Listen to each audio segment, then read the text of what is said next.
हाय दोस्तों, welcome to भारतीय media. मैं हूं भोलानाथ सेठ और आज हम बात करेंगे एक ऐसे टॉपिक जो हर एंटरप्रेन्योर को कभी ना कभी फेस करनी पड़ती है, फाइनेंशियल चैलेंजेस। चाहे आप अभी अपने बिजनेस शुरू कर रहे हो या फिर अपने बिजनेस को स्केल कर रहे हो, फाइनेंसेस को मैनेज करना कभी कभी टाइट रोप पर चलने जैसा लगता है। मुझे पता है क्योंकि मैं भी इस जर्नी से गुजर चुका हूँ। इस वीडियो में मैं आपको बताऊंगा एंटरप्रेन्योर को रूप में आपको कौन सी कॉमन फाइनेंशियल चैलेंजेस फेस करनी पड़ती हैं और सबसे इम्पोर्टेंट कैसे आप इन्हें ओवरकम कर सकते हो। तो चाहे आप अपने स्टार्टअप को बूटस्ट्रैप कर रहे हो या कैश फ्लो इशूज से जूझ रहे हो। टाइप ऑफ फाइनेंशियल चैलेंजेस कितने टाइप के होते हैं?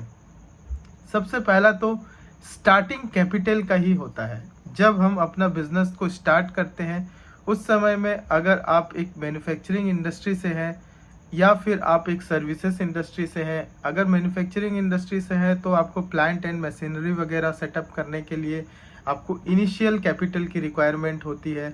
और अगर आप एक सर्विस इंडस्ट्री से हैं तो आपको अपना मैन पावर या टेक्नोलॉजिकल सेटअप या फिर आपका सॉफ्टवेयर्स को सेटअप करने के लिए आपको स्टार्टिंग कैपिटल की रिक्वायरमेंट होती है, जो कि आप या तो इन्वेस्टर्स से आप के जरिए आप रेस कर सकते हैं या फिर अगर आप मैन्युफैक्चरिंग यूनिट है या फिर आप एक स्टार्टअप्स यूनिट है तो आप एसएमई के बहुत सारे पॉलिसीज एंड प्रोग्राम्स हैं जिसके ज़रिए आप कैपिटल को इकट्ठा कर सकते हैं।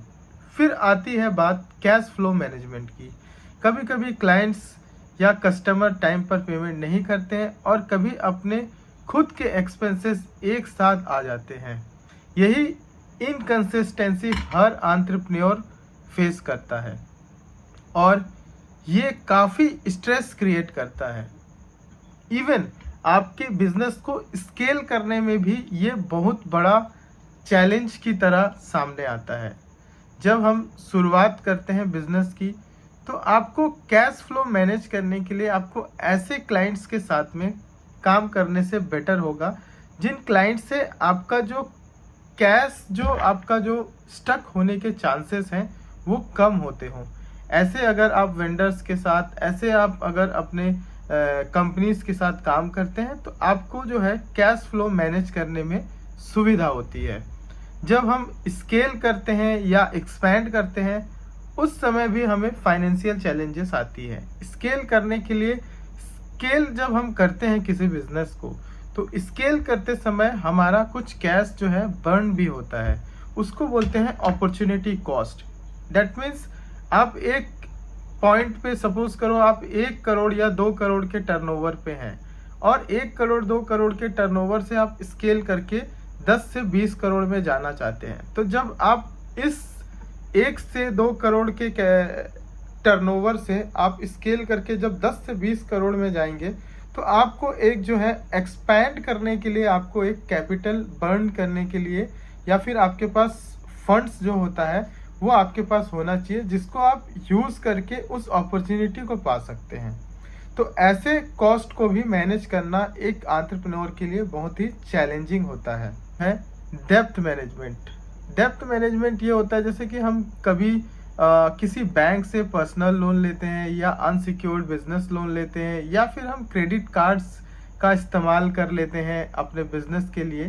तो ये सारी चीज़ें जो है चैलेंजेस क्रिएट करती है। समझना कौन सा डेप्थ आपके बिजनेस के लिए अच्छा है या कौन सा डेप्थ जो है आपके बिजनेस के लिए सही नहीं है, इसको चूज़ करना जो है आपको एक बहुत ही ज़रूरी है। आपको बहुत ही सोच समझ के इसको चूज़ करना ज़रूरी है, क्योंकि अगर आप ऐसे कोई एक्सपेंसेस आप क्रेडिट कार्ड से करते हैं जो कि आपका कैपिटल से रिलेटेड चीज़ें हैं। दैट मीन्स अगर आप सपोज करो आप एक प्लांट या मशीनरी को आप क्रेडिट कार्ड से खरीदते हैं तो आपके लिए डिज़ास्टर हो सकता है। वहीं अगर आप कैश फ्लो को मैनेज करने के लिए टर्म लोन लेके अगर आप मैनेज करते थे हैं तो वो भी आपके लिए एक चैलेंजिंग सिचुएशंस क्रिएट करती है। लास्टली, टैक्स और रेगुलेशंस के लिए भी ध्यान देना बहुत ज़रूरी है। टैक्सेस क्या होता है कि हम जो बिजनेस करते हैं, बिजनेस करते समय हमारे पास जो टैक्सेस के जैसे सपोज करो हमको जीएसटी एंड जो हमारे जो इनवॉइस हमारा जो प्रोडक्ट का कॉस्ट है वो हमको दोनों मिलता है। तो हम कैश फ्लो को मैनेज करने के लिए कई बार जो हमारे जीएसटी के जो पैसे होते हैं उसको हम यूज़ कर डालते हैं। तो ये भी एक बहुत बड़ा चैलेंज होता है किसी भी एंटरप्रेन्योर के लिए। तो कभी भी आप ये ध्यान रखें कि आपके हेड्स वाइज, जैसे सपोज करो कि आपका रॉ मटेरियल का हेड है, तो रॉ मटेरियल का जो हेड है उसी हेड का जो बजट है उसी बजट में आप स्पेंड करें। दैट मीन्स आपको एक कोई भी प्रोडक्ट या सर्विसेज आप दे रहे हैं तो आपका एक प्रोडक्ट का कॉस्ट सीट होना आपके साथ बहुत ज़रूरी है, जिससे कि आप अलग अलग टाइप के जो फाइनेंसेस हैं उसको आपको मैनेज करने में आसानी हो सके। हम अब बात करेंगे, ये तो हुए चैलेंजेस की, अब स्ट्रैटेजीज, ऐसे क्या स्ट्रैटेजीज लगाएं कि हम इन सारे फाइनेंशियल चैलेंजेस से ओवरकम कर सके। अब जब हम चैलेंजेस के बारे में बात कर लिए, चलिए सॉल्यूशंस की तरफ चलते हैं, क्योंकि एंटरप्रेन्योर का यह नहीं एक प्रॉब्लम को अवॉइड करे, बल्कि एंटरप्रेन्योर वो है जो प्रॉब्लम को फेस करे। सबसे पहला स्टेप है कि आप बजटिंग और कैश फ्लो मैनेजमेंट को सीरियसली लें। बजटिंग एक बहुत ही बड़ा फैक्टर होता है आपके बिजनेस के फाइनेंसेस को मैनेज करने के लिए। सपोज करो कि आप एक घर में भी आप अपने पर्सनल एक्सपेंसेस के लिए कुछ फंड्स रखते हैं, कुछ आपका रिटायरमेंट के लिए फंड्स रखते हैं, कुछ आपके चाइल्ड एजुकेशन के लिए फंड्स रखते हैं, तो सबका आप जो है बजटिंग करते हैं घर में। वैसे ही बजटिंग जो है आपको बिजनेस में भी करना बहुत ही ज़रूरी है। तो आप अपने बिजनेस में बजटिंग और कैश फ्लो मैनेजमेंट को इम्पोर्टेंस जरूर दें और अकाउंटिंग आपका परफेक्ट बनाते चले। ये एक आपका बहुत ही बड़ा जो है माइलस्टोन क्रिएट करने में आपको बेनिफिट होगा। अगर आप बजटिंग करते हैं तो बजटिंग से जो है आपके फंड फ्लो भी आपके सुधरते हैं और बजटिंग से जो है आपके अनवांटेड जो कैश एक्सपेंसेस होते हैं वो भी रुक जाते हैं।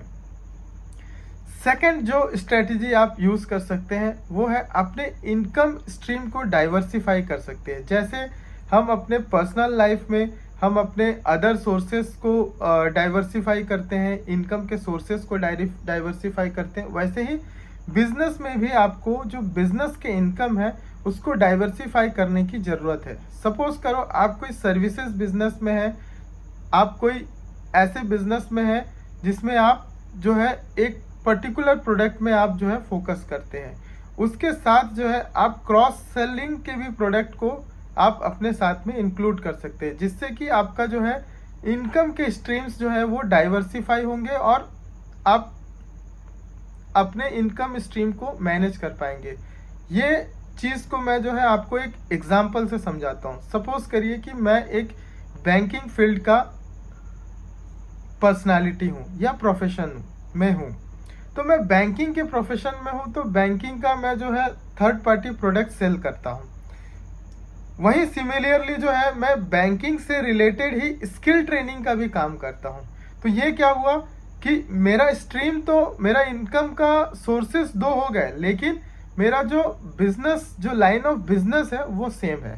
तो कभी भी ये फोकस करें कि आपका जो इनकम है उसको आप डाइवर्सिफाई करें और इनकम एक इनकम स्ट्रीम के ऊपर में आप निर्धारित ना रहें। उसके बाद जो चैलेंजेस को हम स्ट्रैटेजी इस्तेमाल करते हैं वो है कि स्मार्ट ऑप्शन। फंडिंग के काफ़ी सारे स्मार्ट ऑप्शंस अवेलेबल हैं।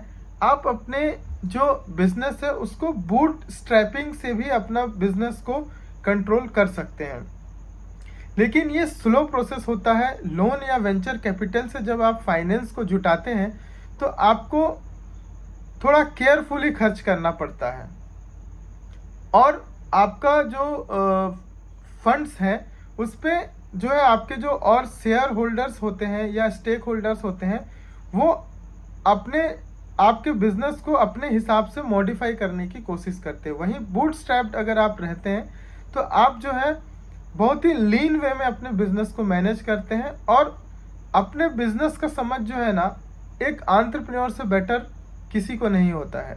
हाँ, मेंटोर्स की ज़रूरत पड़ती है, लेकिन आपको अपने बिजनेस के लिए कौन सा बिजनेस या कौन सा स्ट्रैटेजी काम करेगा, ये बेटर समझ जो है आप ही दे सकते हैं, क्योंकि सबसे ज़्यादा जो टाइम स्पेंड कर रहा है वो आप ही कर रहे हैं। कंसल्टेंट या फिर मेंटोर्स की इम्पोर्टेंस होती है, लेकिन फाइनेंशियली लास्टली डिसीजन जो है आपको ही लेना होता है। तो ये सारी चीज़ें हैं। Last but not the least, आप एक इमरजेंसी फंड अपने बिजनेस के लिए ज़रूर बनाएं।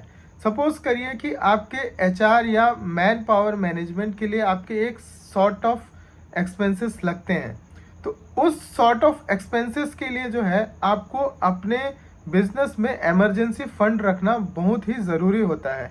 क्या होता है कि कई बार हम बिजनेस को ऐसा लेके चलते हैं कि इस वेंडर से पैसा आएगा और मैं इस काम के लिए जो है, या जो मेरे फिक्स्ड एक्सपेंसेस हैं उससे मैं इसको मैनेज करूंगा। ऐसा नहीं, आपको जो है बजटिंग के हिसाब से आपको एटलीस्ट 6 मंथ 1 ईयर का जो है आपके पास में इमरजेंसी फंड जो है होना चाहिए। इससे क्या होता है, क्राइसिस के सिचुएशन में भी जो है आप अपने बिजनेस को बहुत ही बेहतरीन तरीके से मैनेज कर सकते हैं।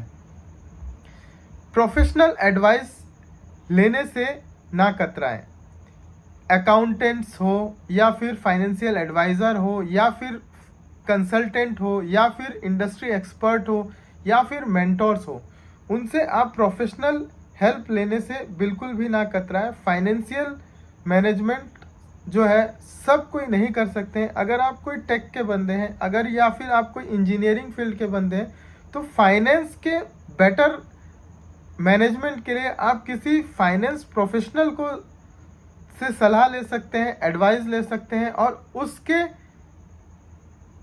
दिए गए सलाह पे आप काम अगर करते हैं तो आपके बिजनेस के फाइनेंस को मैनेज करने में बहुत ही सुविधाजनक होगी।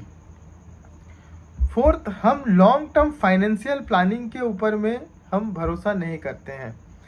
कई बार क्या होता है कि हम बिजनेस में फाइनेंशियल प्लानिंग कुछ लॉन्ग टर्म या फिर लॉन्ग टर्म ग्रोथ के लिए जो है हम प्लानिंग शुरू से नहीं करते हैं। मतलब आपके जो प्रॉफिट हो रहे हैं उसको आप री इन्वेस्ट करते चले जाते हैं। आपको प्रॉफिट को जो है कुछ आपको बजट ऐसे भी बनाने होंगे जो कि आपको फ्यूचर में कोई अगर मान के चलिए इमरजेंसी हो या फिर कुछ ऐसे चैलेंजेस आए या फिर कोई आपके पास कोई अच्छा अपॉर्चुनिटी आए, तो उसमें इन्वेस्टमेंट करने के लिए भी जो है आपके पास में फंड होना बहुत ही ज़रूरी होता है। अब इसमें जो है माइंडसेट एंड मोटिवेशन की भी बात होती है।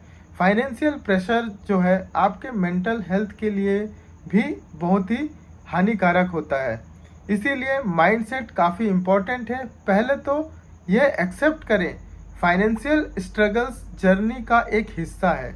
यही नहीं कि आप प्रॉब्लम से बच सकते हैं, बल्कि आपको उन्हें फेस कैसे करना है ये सीखना होता है। जब टफ टाइम्स होते हैं और या आएंगे तो अपने पर्सपेक्टिव को मेंटेन करें। स्ट्रेस नॉर्मल है, लेकिन अगर आप इससे ओवरवेल्म होके और बिजनेस को नुकसान करें तो इससे जो है आपको भी नुकसान है और इससे कोई सॉल्यूशन आपको प्राप्त नहीं होगा।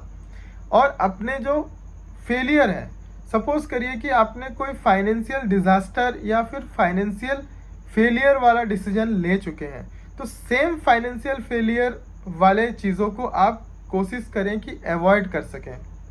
अपने पुराने फेलियर से सीखें और जो आपने सीखे हैं उसको इम्प्लीमेंट करते जाएं। तो ये जो है कंटिन्यूस प्रोसेस अपने फाइनेंशियल मैनेजमेंट में करना बहुत ज़रूरी है।